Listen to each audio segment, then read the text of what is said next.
We had been told to never fall in love. Pero hindi ko napigilan ang sarili ko. Hindi ko kayang pakawalan ang pinakamagandang pangyayari sa buhay ko. Kaya ginawa ko ang lahat para matapos ko na ang assignment ko, para makaalis na ako sa ahensya, at mamuhay na lang ng tahimik kasama ka. And I succeeded. Nagawa naming mahuli ang binabantayan naming terorista. I thought everything was going perfectly, or so I thought.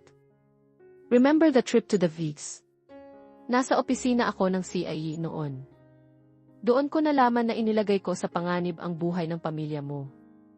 The terrorist was going to come after you, so I had to make choice stop it. Putol niya rito. Hindi na niya kayang marinig pa ang mga susunod na sasabihin nito dahil lalo lamang sumasakit ang kalooban niya. Isa pa, parang alam naman na niya ang kasunod ng kwento nito. Umalis ka muna, Miguel o Ryan o kung sino ka man. Umalis ka muna. Hindi pa ako handang makinig sa mga sasabihin mo. Emery. Please, leave me alone. Just leave me alone. Bigyan mo muna ako ng panahon para mag-isip, wika niya sa tinig na may halong pagmamakaawa. Gusto muna niyang mapag-isa. Saka na lang niya pakikinggan ang paliwanag nito kapag nakapag-isip-isip na siya.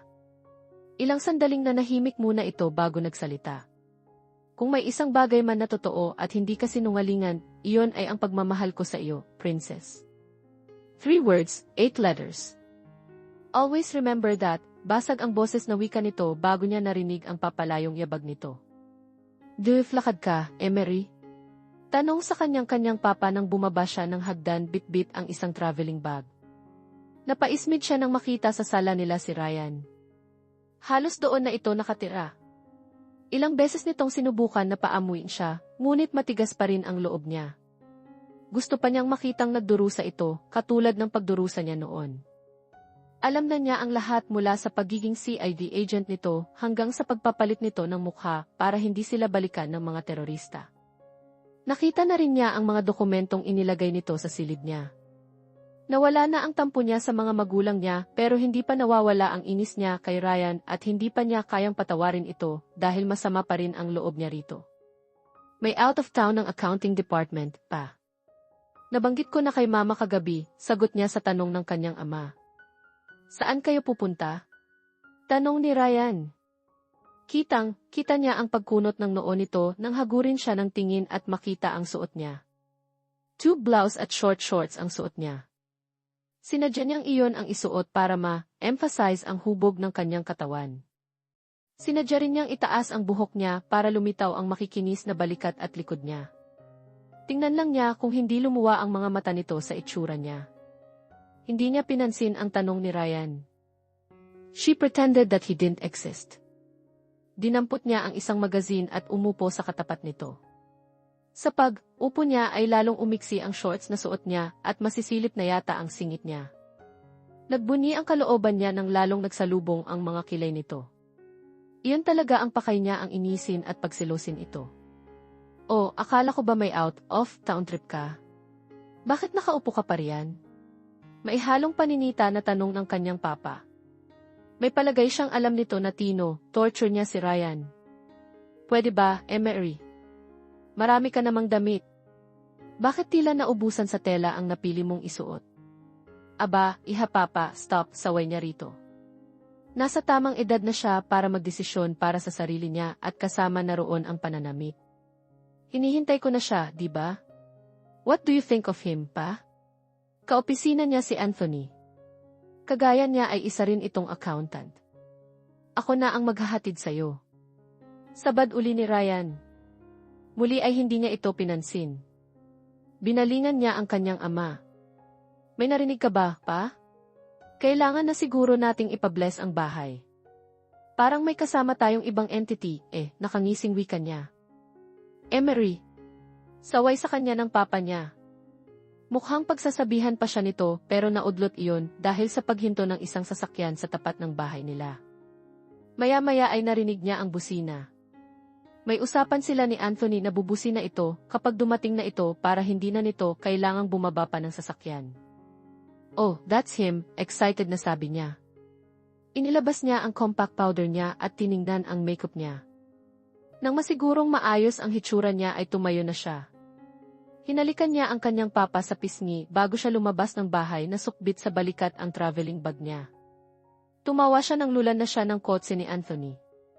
"You're getting me into trouble, Emery, iling na sabi nito. Kinutsaban niya ito sa palabas na iyon. Ang alam nito ay pagsiselosin lang niya ang nakatampuhang nobyo. Hindi naman ito makatanggi dahil ilang beses na niyang solve ang ilang accounts na hindi nito makitaan ng mali. Gwapo rin ito pero hindi nila type ang isa't isa. They were better off as friends. Ang plano niyang out of town ay gugugulin lang niya sa hacienda ni na Anthony. Gusto kasi niyang pansamantalang lumayo dahil gusto niyang makapag-isip ng maayos. Kapag nasa malapit lang kasi si Ryan ay lalo lang nagugulo ang isip niya. Gusto niyang makapag-isip ng maayos na malayo rito. Gusto talaga niyang magalit dito sa ginawa nito, ngunit agad namang nawawala ang galit na iyon tuwing maiisip niya na ginawa lang ito iyon para sa kaligtasan nila ng kanyang pamilya. Kung tutuusin, mas nagsakripisyo ito kaysa sa kanya. Natutuwa rin siya sa isiping hindi talaga patay si Miguel at iisang tao pa rin ang nagmamamay-ari sa puso niya. "You still love him, don't you?" Tanong ni Anthony.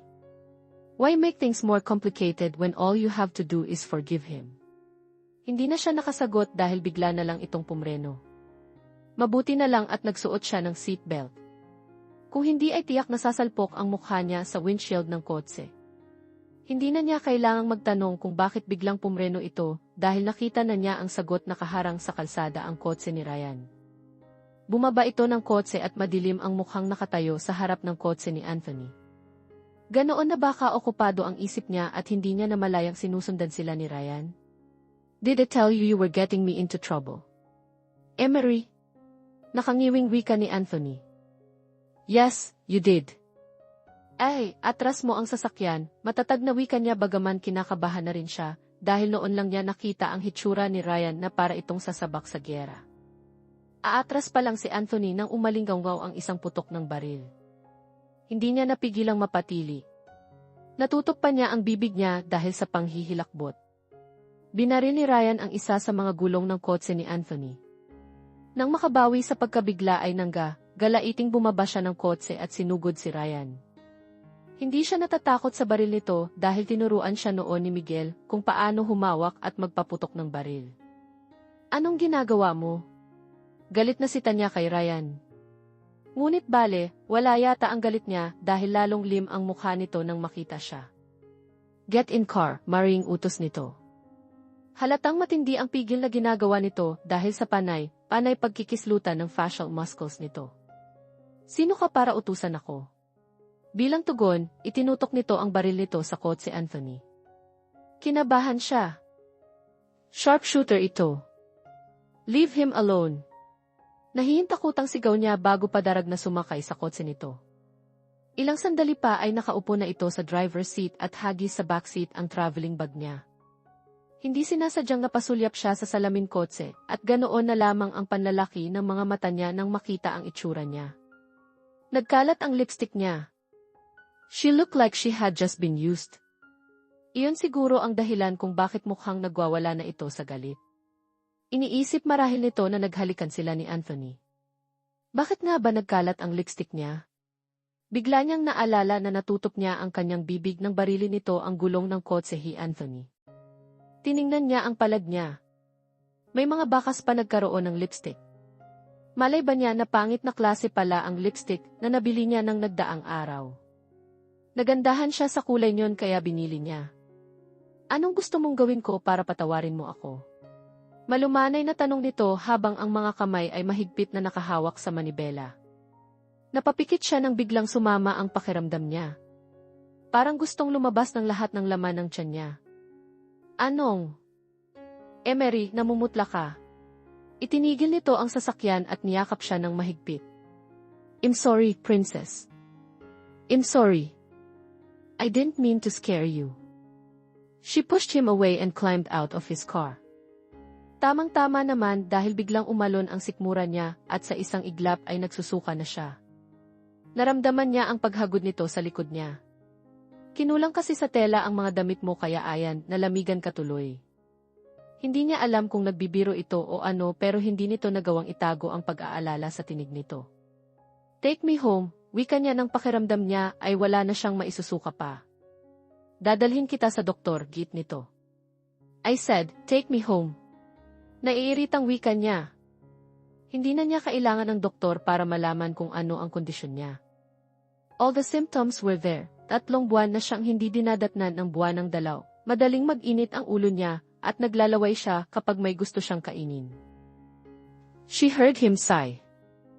Do you want me to go and never come back, Emery? Kapag ginawa ba iyon ay patatawarin mo na ako? Go away and never come back.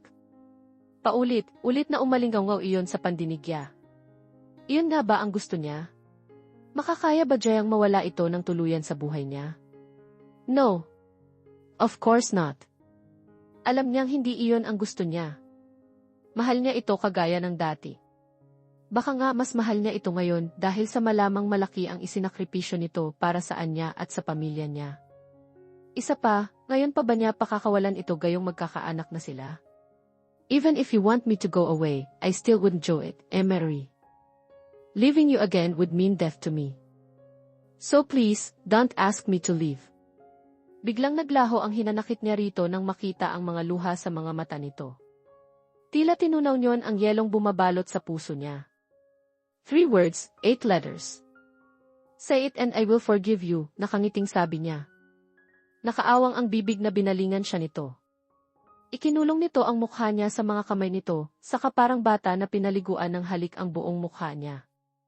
Humahagikik na inawat niya ito at pinahid ang mga luhang tuluyan ng tumulo sa mga mata nito. Say it. Udyok niya. Pakiramdam niya ay bigla siyang natakam sa mga labi nito. Yiksen, mukhang nakita na niya ang pinaglilihian niya.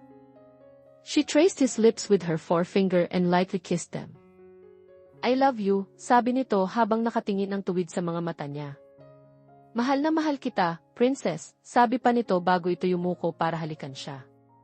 Iniharang niya ang isang daliri sa mga labi nito nang malapit na nitong marating ang mga labi niya. Iniisip mo bang hinalikan ako ni Anthony? Magsabi ka ng totoo, nakataas ang isang kilay na sabi niya. Nagkamot ito sa ulo at pa-cute na ngumiti. I was jealous, okay. Naisip ko nga iyon pero naisip ko ring hindi mo magagawa iyon sa akin dahil mahal mo ako, nakangising sabi nito. Pabirong tinampal niya ito sa braso. Yabang nito. Why was I wrong? 3 words, 8 letters. Come on, say it, princess, udyok nito sa pagitan ng pagpapapak sa balikat niya. Paakyat sa liig niya. Nakarating na ang mga labi nito sa pisngi niya at tinutukso. Tukso na ang mga labi niya, ngunit hindi pa rin niya binabanggit ang magic words. Kaya naman lalo nitong pinaglaruan ang mga labi niya, dadampian ang mga iyon ng halik, pagkatapos ay biglang babawiin kapag ibubuka na niya ang mga labi niya. Nang gawin uli ito ay hinila na niya ang ulo nito upang hindi na makawala pa ang mga labi nito, pagkatapos ay nanggigigil na kinagat, kagat niya ang mga labi nito at humalakhak nito. Impregnant wika niya nang mabawi ang hininga. Nakatingin siya rito habang sinasabi iyon. Gusto niyang makita ang reaksyon nito. Kaya ka nagsusuka kanina ay dahil. Really? Magiging daddy na ako. Kagaya kanina ay may namuo na namang mga luha sa mga mata nito, kaya hindi na rin niya napigilang mapaiyak. Yes. Isinungaw pa nito ang ulo sa bintana ng kotse at sumigaw ng malakas. Yahoo daddy na ako. Nakangiting pinagmasdan niya ito. Masarap pala sa pakiramdam ang paghahatid ng ganoong balita sa taong mahal mo. Mula sa araw na iyon ay magiging maayos na ang lahat sa kanila. Gagawin niya ang lahat upang mabawi ang mga panahong pareho silang nagdusa. Balak mo bang sabihin sa pamilya mo ang totoo? Naisip niyang itanong habang gigilang pisilin ang katawan nito. Ito nga yata talaga ang pinaglilihian niya. Naman! Sasabihin ko sa kanila ang totoo kapag maayos na ang lahat. Kahit naman sa'yo, plano ko talagang sabihin ang totoo. Hindi ko nga lang alam kung paano ko gagawin yon, sagot nito bago hinagkan ang buhok niya. Hindi ba tayo uwi sa amin? Tanong ni Emery nang mapansin niyang hindi ang daan pabalik sa bahay nila ang tinatahak ng kotse ni Ryan. Sa resort tayo uwi.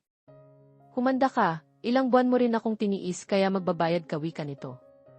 Hindi mo lang alam kung paano mo ako pinahirapan kanina na makita kang ganyan ang suot, tapos, kasama mo pa ang Anthony na yon. Pwede na ba akong magsimula ng pagbabayad ngayon? Tanong niya at sinimulang kagatin ang liig nito habang ang kamay niya ay nagsimula na ring mamasya sa hita nito. Oh God! You're torturing me, princess. Inihinto nito ang sasakyan bago siya kinabig at tila uhaw na sinimsim ang mga labi niya. Gusto mo bang malaman kung sino sa inyo ni Miguel ang mas gwapo? Humihingal na tanong niya nang pakawalan nito ang mga labi niya. Ayokong malaman, nakasimangot na sagot nito na ikinatawa niya. Pagkatapos ay ikinulong nito ang mukha niya sa mga kamay nito at buong pagmamahal na pinagmasdan iyon. Gusto niyang maiyak sa emosyong nababasa niya sa mga mata nito. It was love, pure love. Ipinatong niya ang kanang kamay niya sa tapat ng dibdib nito, kung saan tumitibok ang puso nito. Ganoon din ang ginawa nito sa kanya, pagkatapos ay naghinang ang kanilang mga mata. 3 words, 8 letters, 1 heart, sabay na wika nila bilang sumpa sa wagas na pag-ibig nila para sa isa't isa at para sa panibagong kabanata sa kanilang buhay. Ano man ang mangyari, alam nilang ang mga salitang iyon lamang ang dapat nilang panghawakan sa hinaharap. Wakas,